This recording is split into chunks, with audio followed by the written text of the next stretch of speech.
Good afternoon, sir. Welcome to my presentation on the importance of swimming.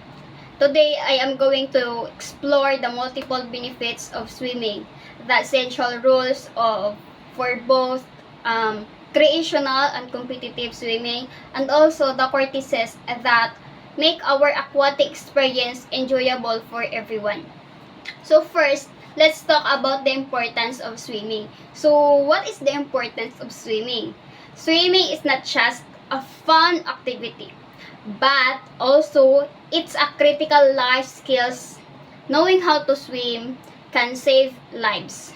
Drowning is one of leading cause of accidentally death, particularly among the children.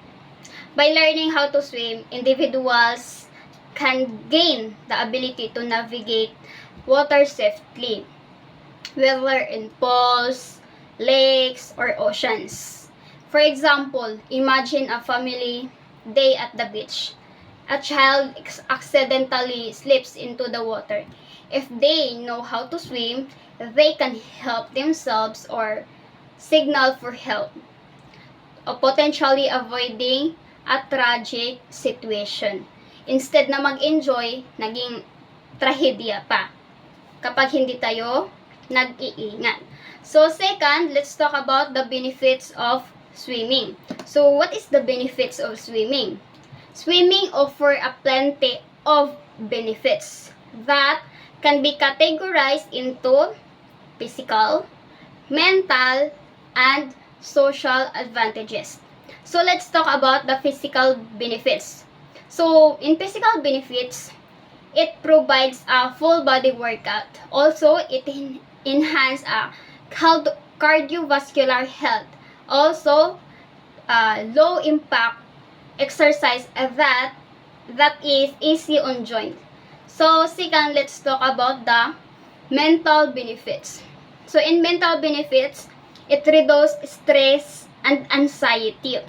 It also boosts mood through to the release of endorphins. Also, it helps to improve focus and cognitive function. So last, the social benefits. It's foster friendship through team swimming or classes. So second, it encourages family bonding during recreational swims.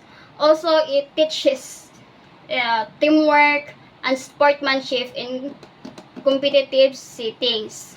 So third is, let's talk about the rules for recreational swimming. So when we're going to swimming, it's essential to follow basic safety and etiquette rules. Why? It is because to ensure safety, preventing accidents, promoting a positive environment, and also encouraging a good health, building community spirit, and enhancing personal enjoyment. By following these rules, swimmers can contribute a safer and more enjoyable experience for themselves and also for others that around them. So the first things we should do is to never swim alone. We should always use the body system. Second, walk and don't run. The pool deck can be slippery. So dapat mag-iingat talaga, hindi tayo dapat tumatakbo. So third is follow posted rules. We should always pay attention to safety signs around the pool. And fourth is respect personal space. We should avoid overcrowding into others in the pool. And fifth is be aware of our surrounding. We should always watch out for children's and those less experienced swimmers. So fourth, let's talk about the competitive rules in swimming.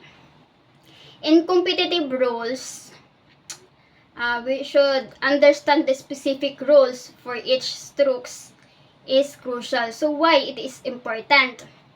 It is because to ensure a fair competition, preventing disqualification, maximizing performance, and maintaining safety, and also fostering skills development. By adhering to these regulations, swimmers can enhance their experience and success in sports while contributing a respectful and competitive environment. So, let's talk about the freestyle. In freestyle, swimmers must touch the wall with their feet during turns.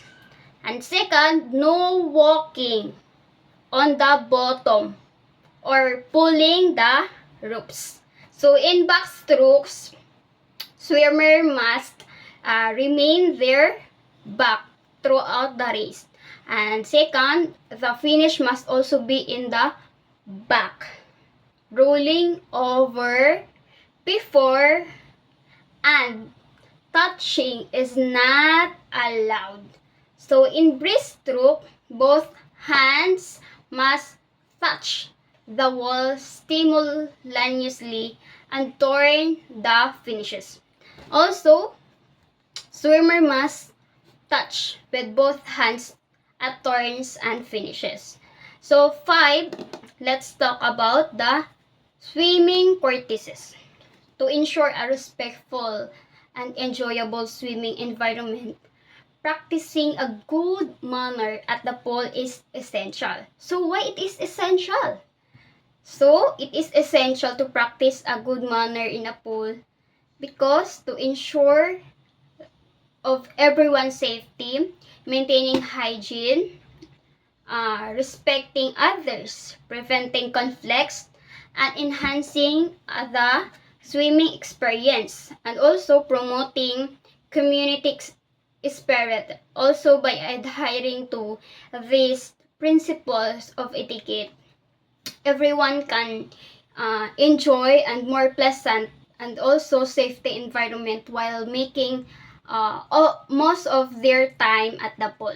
So first that we need to do is to shower before entering pool. By doing this, we can keep the pool clean.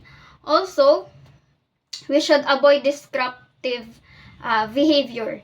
No road hosting or loud noises that we can disturb to others. Also, share lanes respectfully.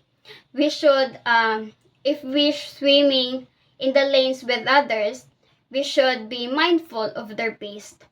Also, we should clean after ourselves. So we should remove our personal items from the poolside area.